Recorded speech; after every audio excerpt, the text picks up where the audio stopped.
जालोद और गोविंद गुरु लीमड़ी तालुका के 5,000 से ज़्यादा नेता कार्यकर्ता आप में शामिल हैं और दाहोद जिले के डोगरी में आपको गुजरात जोड़ो जनसभा आयोजित हुई है। जनसभा में भाजपा कांग्रेस छोड़ पार्टी छोड़ने वाले नेता आप में शामिल हो चुके हैं। विधायक चेतर वसावा की मौजूदगी में उन्होंने आपका पट्टा पहनकर आपकी सदस्यता ग्रहण कर ली है। जालोद APMC के पूर्व उपाध्यक्ष विजय कोहली, डोगरी थाला और अन्य गांव के सरपंच अपने कार्यकर्ताओं के साथ आप में शामिल हो गए हैं। दाहोद जिला BTP के पूर्व जिला अध्यक्ष अजय कटारा अपनी टीम के साथ आप में शामिल हो चुके हैं। आपको बता दें, जालोद विधानसभा क्षेत्र में बड़ी संख्या में आप में शामिल हुए हैं। અને સાથે આપણા જોડે 30-40 હજાર પબ્લિક પણ આવેલી છે, પણ સ્ટેજના કારણે પબ્લિકના કારણે અમે મુખ્ય માણસોને જોઈનિંગ કરાવીએ છીએ અને સાથે સાથે મીડિયાને પણ અમે કહેવા માંગીએ છીએ કે આજે 15,000નું લિસ્ટ અમારી જોડે આવેલું છે, પણ સ્ટેજ પર જગ્યા નહીં હોવાથી, મેદાનમાં જગ્યા નહીં હોવાથી આજે અમે મુખ્ય માણસોને કેસ કરાવીને અમારા ગામડાના લોકો રોડ પર આવીને આરતી અને સ્વાગત કરવા માટે અમને ઉભા રાખતા આવ્યા, એટલે અમે ખૂબ મોડા પહોંચ્યા છે। પણ અહીં આવીને અમે જોયું તો દાહોદના વડીલો, દાહોદના યુવાનો અને માતા બહેનોમાં જે જુસ્સો છે, જે ભાવ છે અમારા માટે, આ તમારો ભાવ, આ તમારી લાગણી, આ તમારો પ્રેમ અમને અવારનવાર આ વિસ્તારમાં ખેંચી લાવે છે। અને આજે અમે આવીને જોયું, વરસાદ છે છતાંય, વ્યવસ્થા નથી છતાંય હજારોની મેદની અહીંયા આવીને ઉપસ્થિત થયેલી છે। બધાને મેં બે હાથ જોડીને નમન કરું છું, વંદન કરું છું।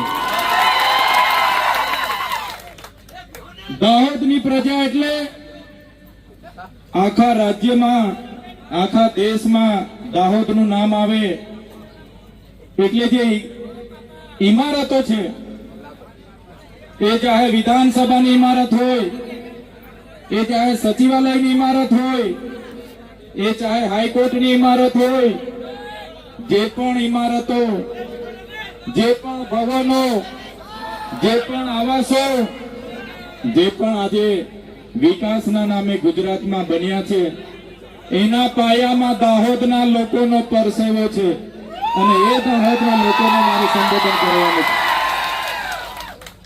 ત્યારે મને આનંદ થાય છે કે એ દાહોદની પ્રજાની વચ્ચે છું, જેમની આજે સંઘર્ષની વાતો થાય છે, સાહસની વાતો થાય છે અને દાહોદની પ્રજાની મહેનતની વાતો થાય છે। ત્યારે આ ગુજરાતના વિકાસમાં પાયામાં દાહોદની પ્રજાનો પરસેવો છે, એટલા માટે આજે ગુજરાત વિકાસની પંથે આગળ વધી રહ્યું છે। આઝાદીના 78 વર્ષ થઈ ગયા। આજે અઠવાડિયા પહેલા, દિવાળી પહેલા ગુજરાતની સરકારે વિકાસ સપ્તાહ માટે ગામડે ગામડે રથ લઈને એમના ધારાસભ્ય અને સાંસદ સભ્ય પહોંચતા હતા, ફરતા હતા અને વિકાસની ગાથા સંભળાવતા હતા, વિકાસની મોટી મોટી વાતો થતી હતી। ત્યારે વિકાસ મહોત્સવ આજે ચાલે છે। एक बाजू 78 वर्षनो अमृत महोत्सव चाले छे, छतां आजे ए दाहोद जिल्लो होय के नर्मदा जिल्लो होय, आजे गुजरातना अने देशना अति पछात जिल्लामां दाहोद अने नर्मदा जिल्लानुं नाम आवे छे। आजादीना 78 वर्ष थई गया। अमारा दाहोदना लोकोए आ देशनी, आ गुजरातनी इमारतोमां परसेवो पाड्यो छे। एक प्रकारे नर्मदाना, छोटाउदेपुरना, मध्यप्रदेशना, महाराष्ट्રના લોકોએ નર્મદા ડેમમાં પોતાની જમીનો આપી દીધી। આ વિસ્તારમાં નવા પ્રોજેક્ટો આવે એટલે જમીનો લઈ લેવામાં આવે।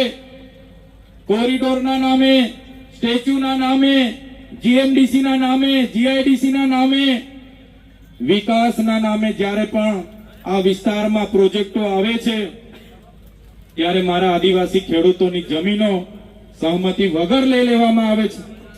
ग्राम सभानी सहमति नथी पण लेवामां आवती अने बारोबार जमीनो लेवामां आवे छे।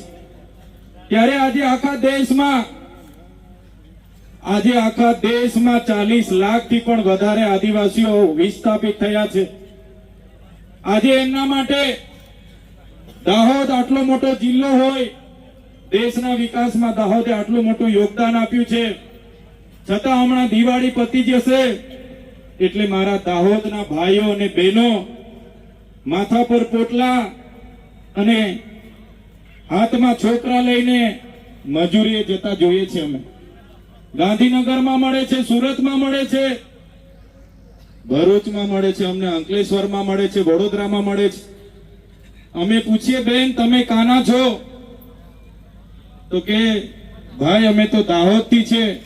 નાના નાના છોકરાઓને ત્યાં મજૂરી માટે મજબૂરી આ પેટનો ખાડો પૂરવાની મજબૂરી એમને ત્યાં લઈ જાય છે. ત્યારે આ ગુજરાત સરકારને કહીએ છીએ આજે તમારો આઝાદીનો 78મો વર્ષ ચાલે છે. તમે અમૃત મહોત્સવ પાછળ અબજો રૂપિયાનો ખર્ચો કરો છો.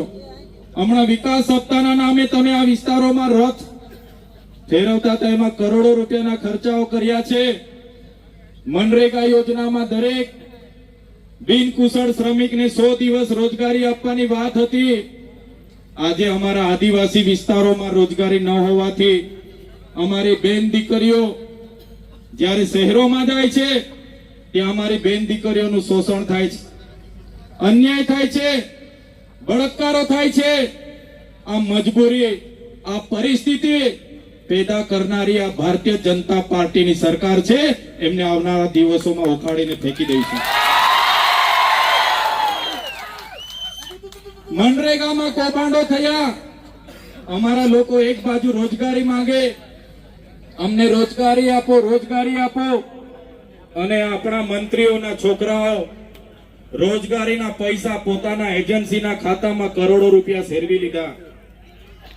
અહીં એક બાજુ આપણી બહેનો પીવાના પાણી માટે તરસે અને એમના સાંસદ, એમના ધારાસભ્યના લોકોએ નલ સે જલમાં કરોડો રૂપિયાના કૌભાંડો કરી લીધા.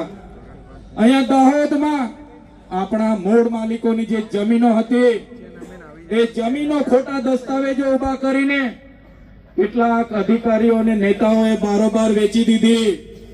ત્યારે મારા યુવાનોને, મારા વડીલોને આહવાન કરું છું મેં, આવનારી ચૂંટણીમાં એ લોકોને તમારે આનો જવાબ, ઈંટનો જવાબ પથ્થરથી આપવાનો છે. ઈંટનો જવાબ પથ્થરથી આપવાનો છે. જંગલ ખાતામાં ગયા વર્ષે 100 કરોડનું દાહોદનું કૌભાંડ થયું. ગુજરાત પેટર્નમાં કૌભાંડ થયું.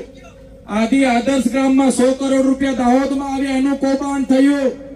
દરેક વખતે અમે દાહોદ આવીને મીડિયા મિત્રોને જણાવ્યું કે દાહોદના લોકો સાથે આટલી બધી અન્યાય કેમ. ત્યારે આ વિસ્તારના સાંસદોના નામ આવે અને તપાસ બંધ થઈ જાય.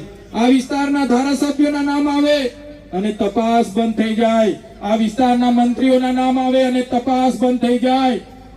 હવે સરકારો, મંત્રીમંડળ બદલી રહી છે, પણ અમારી પ્રજા આવનારા દિવસોમાં તમારી સરકાર બદલી નાખવાની છે.